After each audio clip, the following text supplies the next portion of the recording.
So now we're going to shift and take a microscopic look at the acceptance matrix and look at different forms of opposition, which again lead to resentment and resignation. So I'm going to start this video with the question, who and or what are you opposing? And when you simply notice that opposition, take a look at your emotions. And again, any impulses to action, that's especially evident with things like anger and the condition of your body. Are you feeling pain anywhere? So this is going to be deeply insightful. So when we oppose what is, there are many forms of opposition. The first of which, not necessarily the most important, but the first of which is judgmentalism. Now, judgmentalism is based in a number of illusions, two of which are disunity or separation and superiority. So who and or what are you judging?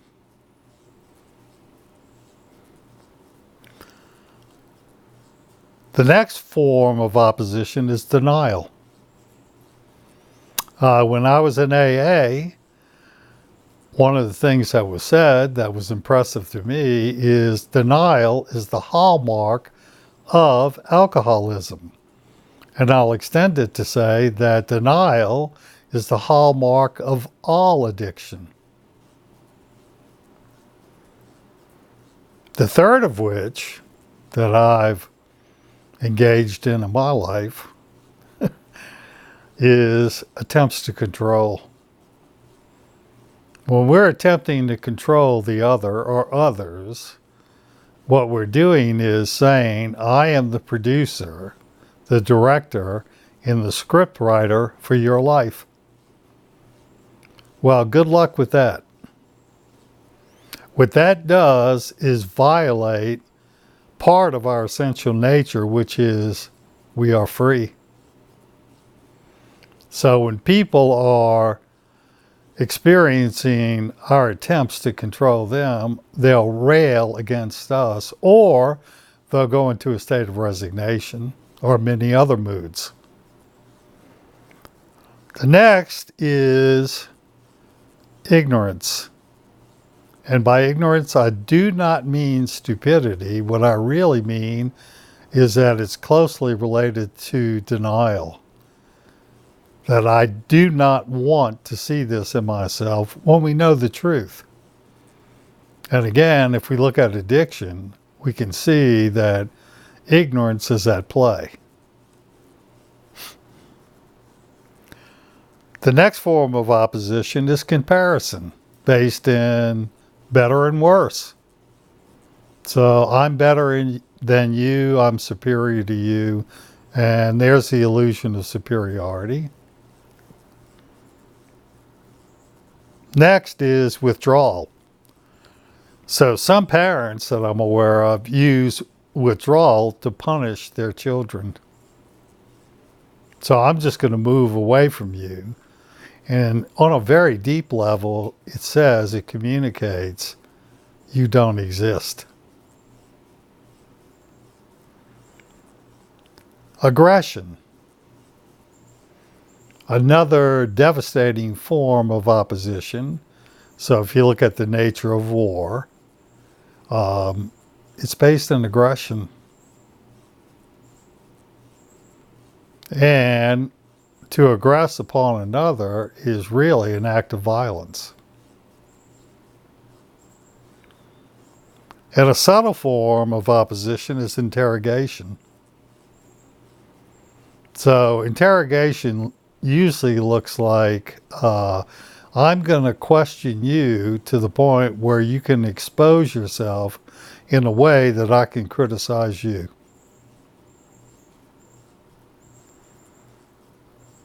Another form of opposition is expectation.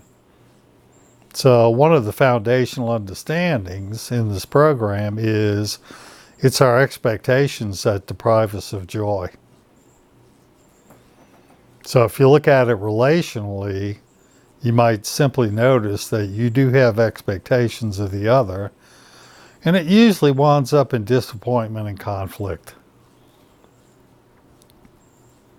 Another form is repression. Repression can be devastating, particularly when we repress our emotional states. So we'll get into, and if you look at Maclaren's work again, appropriate forms of expression. In other words, how do we express our emotional states and our thoughts and our beliefs in a way that's beneficial? Another real common form of opposition is discounting. If you've ever been in a group meeting and you hear people say, I disagree with you, if you look closely at that, what they're saying is, you're wrong. And another challenge is labeling. So in the group work I've done in the past, I've given this challenge to the group, including myself. Drop all labels, all categories, and all generalizations. They're all based in assumption. And a friend of mine told me assumption is committing a suicide.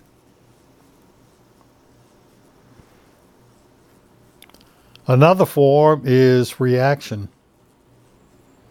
And notice the word react, to act again as if I'm in the past or we're in the past, which stands in contrast to responsibility, the ability to respond, to create in the moment. And here's one that is a interference in all learning: confusion. So I don't know what's going on here, and I don't want to know. And if you want to shift into a possibility, move from confusion to curiosity. I don't know what's going on here, but I want to know. Another common one, arrogance. When you look at it carefully, it is the opposite of humility. And now we're back into the illusion of superiority. And I think I mentioned earlier that people who are arrogant or superior are really dealing with a deep sense of inferiority. So this is compensatory. So another form is intimidation. If you're interested in particularly intimidation interrogation, I would urge you to read The Celestine Prophecy by James Redfield, in which he says the interrogation and intimidation are two aggressive forms in control dramas. So we all know what intimidation feels like. I'm just going to beat you up psychologically and or physically to get my way. Intolerance. And something interesting about diversity, another foundational understanding, is diversity sustains and enriches life. And it's interesting how when someone or something is different than we are, we move into intolerance. Now, obviously, the opposite of intolerance is acceptance. So, I don't really see the opposite of intolerance as tolerance. I find the word tolerance to be really, again, based in the illusion of superiority. I'll just tolerate you. Actually move into acceptance and see what happens. The other form is limitation. So when we see ourselves as limited, we're really opposing what is, because what is that in our beingness, we're unlimited. So we're back into exploring possibilities, playing with possibilities in the meta process. So when you play with possibilities, think of yourself as being unlimited or limitless. Divisiveness. Us and them. So when you notice yourself thinking about the other, I'll suggest to you there is no other. That we're all a part of the unity of life. We're not separate, we're not apart, we're in the unity of life. In fact, Greg Braden has an interesting idea. He says the universe and all it contains is a quantum hologram. Now, a holon is a part whole and a whole part. So if you're interested in this idea of the unity of life, you might want to take a look at Greg Braden's work.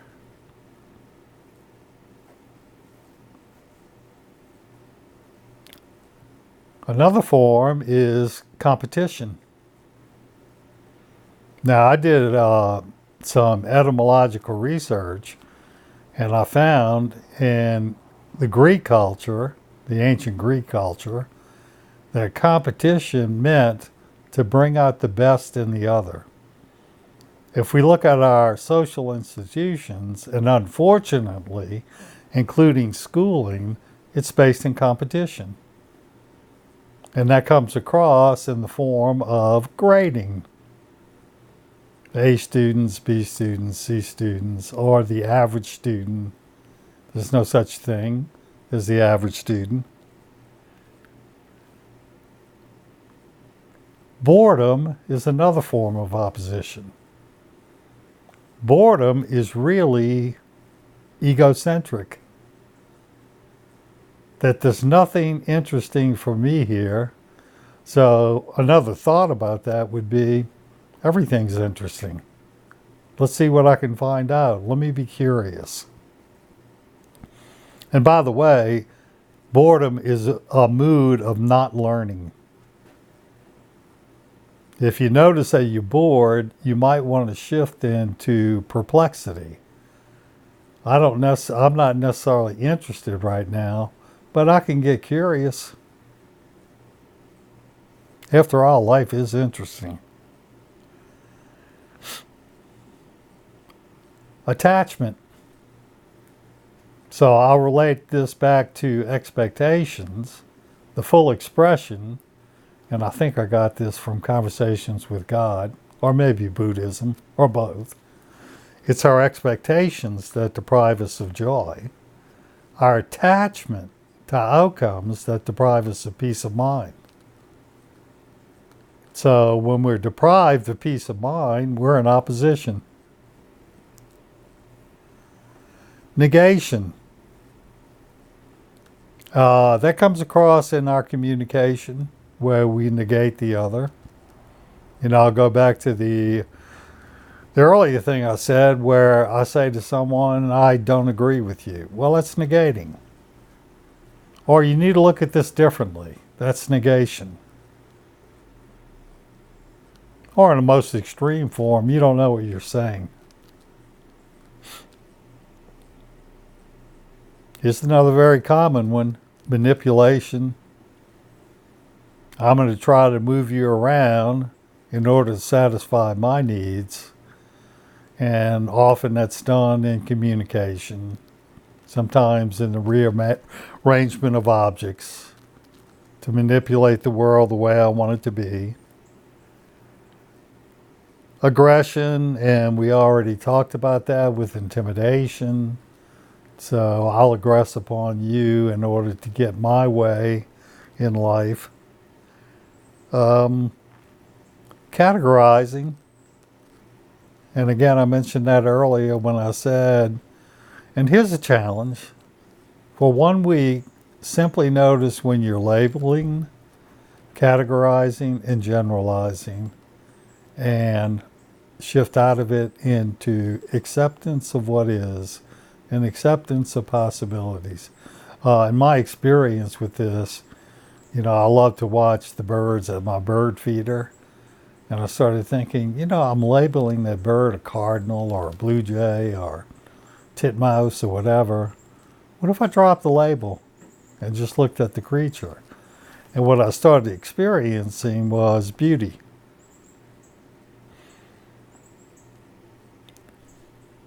Hopelessness.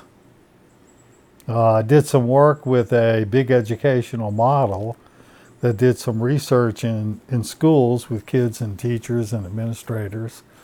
And one of the things that they found really important, that amongst young people is a profound sense of hopelessness. If you're working with someone or communicating with someone and you're sensing hopelessness, engage them in exploring possibilities or playing with possibilities. One I mentioned earlier, another form of opposition, is depression. And I'm not saying depression is bad. All I'm saying is it's a form of opposition, usually related to resignation, opposing possibilities. And the last I've identified, and probably not the last to be identified, is dishonesty. Scott Peck said something interesting about that in The Road Less Traveled.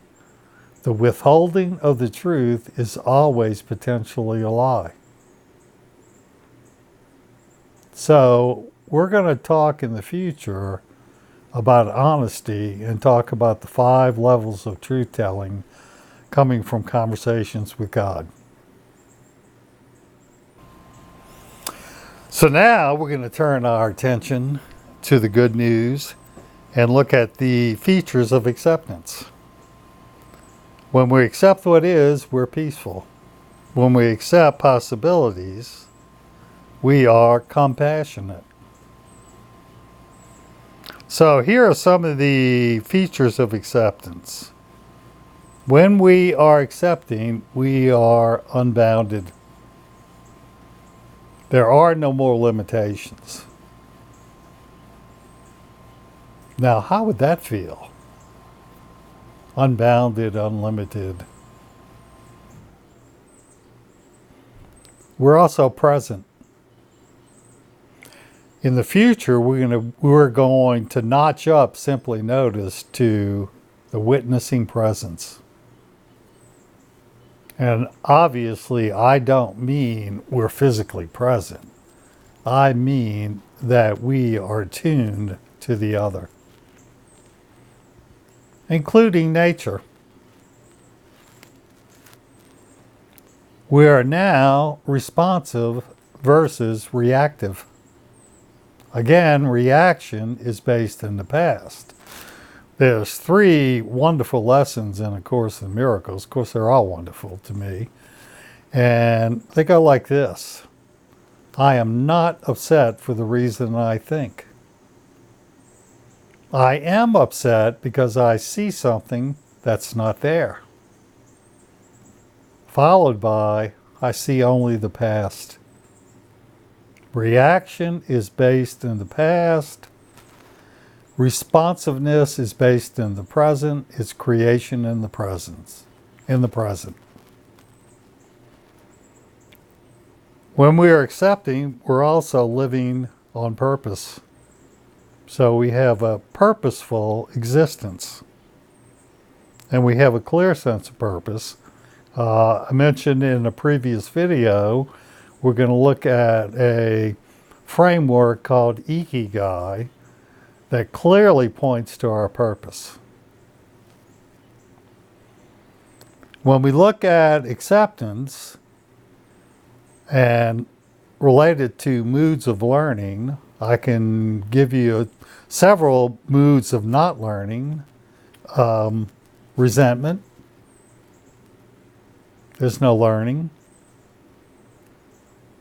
Boredom, minimum or no learning.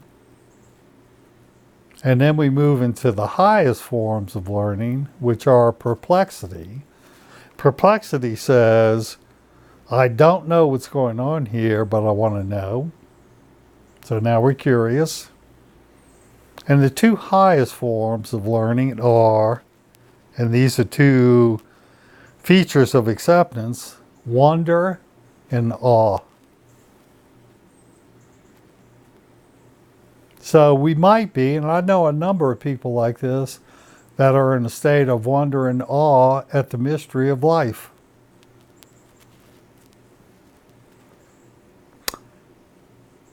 Another feature of acceptance is knowing. And I don't mean universal truth, I mean personal knowing. So when we accept what is and accept possibilities, it moves us into a personal knowing. And going back to A Course in Miracles, one of the big shifts that they're proposing is a shift from perception to knowing. And I mentioned this as a form of acceptance. It's a feature of acceptance, humility. Knowing who and what I really am. And then demonstrating that knowingness.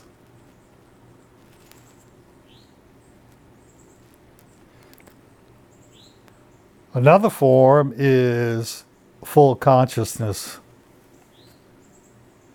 So a lot of research is pointing to that 90% of our lives is governed by the unconscious mind or the unconscious program.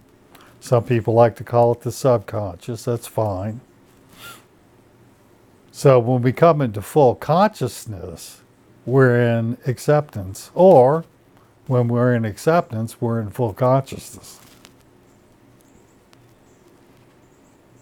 We're also creative. So when you think about creativity, what I call it is the expression of the true self. And closely related, authenticity, which is a pointer to who and what we really are, which are one thing who and what we really are, creative beings. And one of the gateways I mentioned, we're in a state of gratitude. Live a life in a state of gratitude and see how it goes. Check out the results in your life. And another one of my favorites is openness. A friend of mine said, the mind is like a parachute. If it isn't open, it doesn't work. Unity, one of the high forms of acceptance. We are not separate, we're not apart, we're not superior.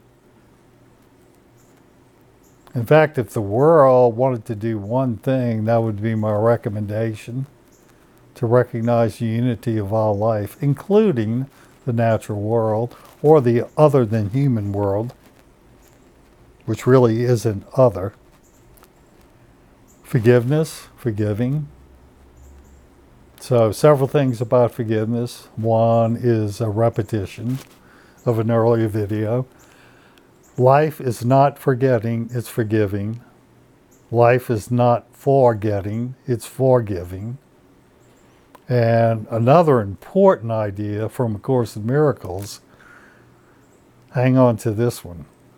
Unforgiveness is the mad idea that what happened in the past is happening now.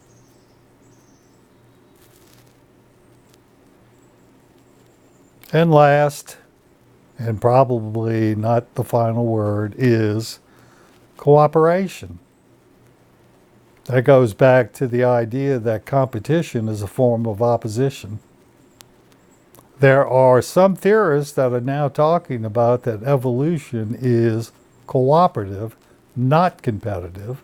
It is not about survival of the fittest. And if we look at our social institutions, they're based in survival of the fittest and superiority. So, the primary form of acceptance is, no surprise, self-acceptance. Some characteristics of self-accepting people. Number one, they're joyful. And if I recommended one book of life, it would be the Book of Joy, written about an encounter between Dalai Lama and Archbishop Tutu. They clearly make a distinction between joy and happiness. Happiness is situational, conditional, contingent. Joy is a state, and it's persistent and consistent. So we can be joyful when we're sad. We can be joyful when we're happy. We can be joyful when we're angry. So joy is a state. It's not based in conditions. The Book of Joy. Wonderful book. We relate to others easily. And that means all others. Because underneath this is an appreciation for diversity.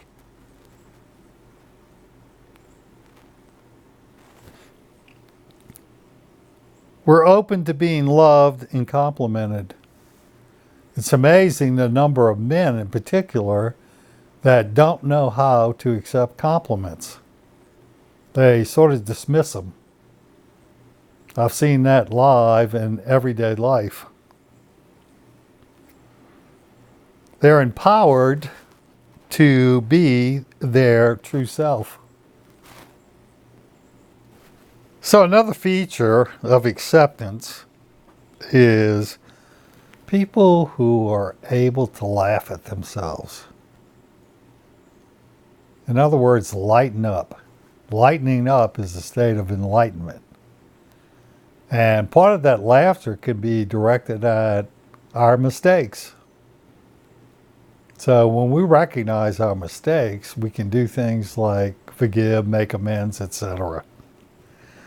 So laugh at yourself often and easily. In other words, don't take yourself so seriously. One distinction we can look at, and it is a power, no power distinction, is no power is thinking myself as significant, thinking about myself as significant. Power is knowing I'm important. I'm certainly important to a few people in this life. So laugh at yourself and laugh often and easily. We're also willing to recognize and attend to our own needs. You know, when you start thinking about needs, I would suggest you look at Abraham Maslow's work about self-actualization. So there's a whole movement out there called compassionate communication, and it's based around recognizing and communicating our needs and attending to. Self-accepting people are self-determining. It's wonderful to have the encouragement and the support of others. It's up to us to know our life's direction. So I'm going to go ahead and tell a story right now about direction. There was a stranger walking in ancient Greece, and he was on the way to the temple. And at one point in time, he had been walking for quite a period of time, and he said, I think I'm lost. So he continued to walk, and he saw a stranger appearing from the distance. And As a stranger approached, he said, "Oh, you're the great Socrates." And Socrates said, "That's correct." And he said, "I'm attempting to get to the Greek temple, but I think I'm lost. Can you give me direction?" And Socrates said, "Make every step you take go in that direction." So self-accepting people are self-determining. They're in good contact with reality. And we don't need to get into the philosophical discussion of what is reality. I think you know your own reality. So people who are in good touch with who and what they really are self-accepting people. And the last feature is they're assertive. Now notice assertiveness is not aggressiveness. So having a good sense of our true selves, our authentic self, and expressing that is a feature of self-acceptance. So we'll kind of wrap this up with this idea. You can observe that opposition makes, it does not create, it makes suffering. Whereas acceptance creates joy, or actually could be the opposite, where we're in a state of joy and we're now creative. This could be quite a revelation. And in the next video, what we're going to address in more detail are the qualities of self-accepting people.